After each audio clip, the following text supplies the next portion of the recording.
नमस्कार, आप देख रहे हैं न्यूज़ 24 और मैं हूं नेहा मिश्रा। को बता दें, बिहार की राजनीति में इन दिनों एक नया मुद्दा तेजी से उभर कर सामने आ रहा है। भागलपुर में मेगा टेक्सटाइल पार्क की स्थापना की मांग केंद्रीय मंत्री और लोक जनशक्ति पार्टी रामविलास के राष्ट्रीय अध्यक्ष चिराग पासवान ने प्रधानमंत्री नरेंद्र मोदी को पत्र लिखकर यह मांग दोहराई है। चिराग ने यह मांग ऐसे समय पर की है जब देश भर में प्रधानमंत्री मित्र योजना पीएम मित्र के तहत 7 मेगा टेक्सटाइल का पार्क स्थापित किए जा रहे हैं, लेकिन बिहार को इस सूची में शामिल नहीं किया गया है। यह पहला मौका नहीं है जब चिराग पासवान ने भागलपुर के लिए मेगा टेक्सटाइल पार्क की मांग की हो।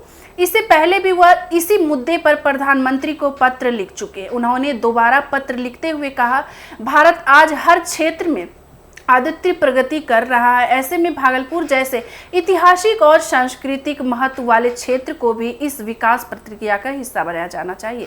पीएम मित्र योजनाओं के तहत यहां मेगा टेक्सटाइल पार्क की स्थापना से न केवल इस क्षेत्र की ऐतिहासिक धरोहर को आधुनिकता से जोड़ा जा सकता है, लेकिन बल्कि स्थानीय आजीविका और रोजगार के अवसरों में भी भारी वृद्धि होगी। भागलपुर का नाम देश विदेश में इसके मशहूर भागलपुरी सिल्क के लिए जाना जाता है। इससे विकनीय ऑफ भागलपुर का नाम देश विदेश में इसकी मशहूर भागलपुरी सिल्क के लिए जाना जाता है, जिसे क्वींस ऑफ फैब्रिक्स की भी कहा जाता है। बौद्ध काल से चली आ रही क्षेत्र की रेशम उत्पादन परंपरा और बुनकरों की स्विस्ट कारीगरी आज भी जापान, यूरोप और पश्चिम एशिया जैसे देशों में प्रसिद्ध है। स्थानीय बुनकर पीढ़ियों ने इस धरोहर को संभाले हुए, लेकिन तकनीकी पिछड़ेपन और आर्थिक संकट से चलते अब यह कला धीरे धीरे संकट में आ रही है। यह मांग इसलिए भी खास मानी जा रही है क्योंकि बिहार की बेगूसराय से सांसद गिरिराज सिंह केंद्र सरकार में कपड़ा मंत्री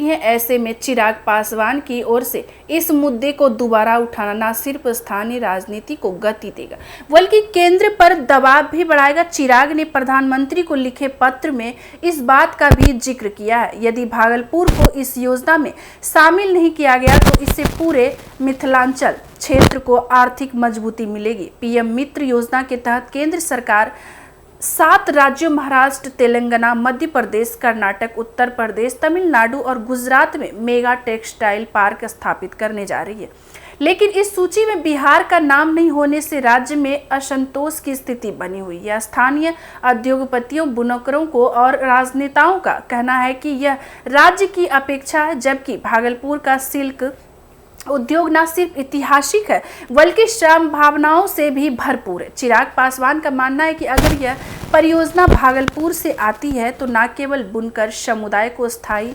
आजीविका मिलेगी बल्कि युवाओं के लिए नई रोजगार के अवसर भी खुलेंगे। इससे पलायन की दर में कमी आएगी और राज्य के आर्थिक विकास को नई दिशा मिलेगी। चिराग ने अपने पत्र में लिखा है, टेक्सटाइल पार्क की स्थापना से स्थानीय उद्योगों को एक नई पहचान मिलेगी और निवेशकों को भी आकर्षित किया जा सकेगा। विशेष मानते हैं कि चिराग पासवान की यह पहल भले ही राजनीतिक दृष्टि से की गई हो, लेकिन इसका सामाजिक और आर्थिक प्रभाव कहीं अधिक बड़ा हो सकता है। बिहार में विधानसभा चुनाव की तैयारियां जोरों पर है और चिराग पासवान अपनी सियासी जमीन मजबूत करने के लिए लगातार जनता से जुड़े मुद्दे उठा रहे हैं, चाहे वह राज्य सरकार की कार्यपालनी पर सवाल हो या फिर केंद्र से विकास योजनाओं की मांग। भागलपुर के स्थानीय व्यापारियों, बुनकरों और जनप्रतिनिधियों ने भी चिराग पासवान की इस मांग का समर्थन किया। आपको बता दें, स्थानीय बुनकर संघ के अध्यक्ष शकील अहमद ने कहा कि हमारी पीढ़ियां भागलपुर सिल्क से जुड़ी है, लेकिन आधुनिक सुविधाओं के अभाव में यह उद्योग धीरे धीरे खत्म हो रहा है। यदि टेक्सटाइल पार्क की स्थापना होती है तो यह पूरे क्षेत्र को संजीवनी दे सकती है। यह अब देखना दिलचस्प होगा कि प्रधानमंत्री नरेंद्र मोदी और केंद्र सरकार इस मांग को किस रूप में लेते हैं। क्या भागलपुर को पीएम मित्र योजना के तहत एक मेगा टेक्सटाइल पार्क की सौगात मिलेगी या बिहार को उसकी ऐतिहासिक पहचान के अनुरूप सम्मान और आर्थिक प्रोत्साहन मिलेगी? अब यह देखना दिलचस्प होगा कि प्रधानमंत्री नरेंद्र मोदी और केंद्र सरकार इस मांग को किस रूप में लेते हैं। क्या भागलपुर को पीएम मित्र योजना के तहत एक मेगा टेक्सटाइल पार्क की सौगात मिलेगी? क्या बिहार को उसकी ऐतिहासिक पहचान के अनुरूप में सम्मान और आर्थिक प्रोत्साहन मिलेगा? आपको बता दें, फिलहाल चिराग पासवान ने इस मांग को दोबारा उठाकर न सिर्फ अपनी सक्रियता का परिचय दिया है, बल्कि बिहार में एक सकारात्मक बहस की शुरुआत भी कर दी, जो विकास के असली मुद्दों की ओर इशारा करती है। तो ऐसे अपडेट्स के लिए बने रहिए हमारे एक न्यूज़ 24 पर। दीजिएगा इजाजत। धन्यवाद।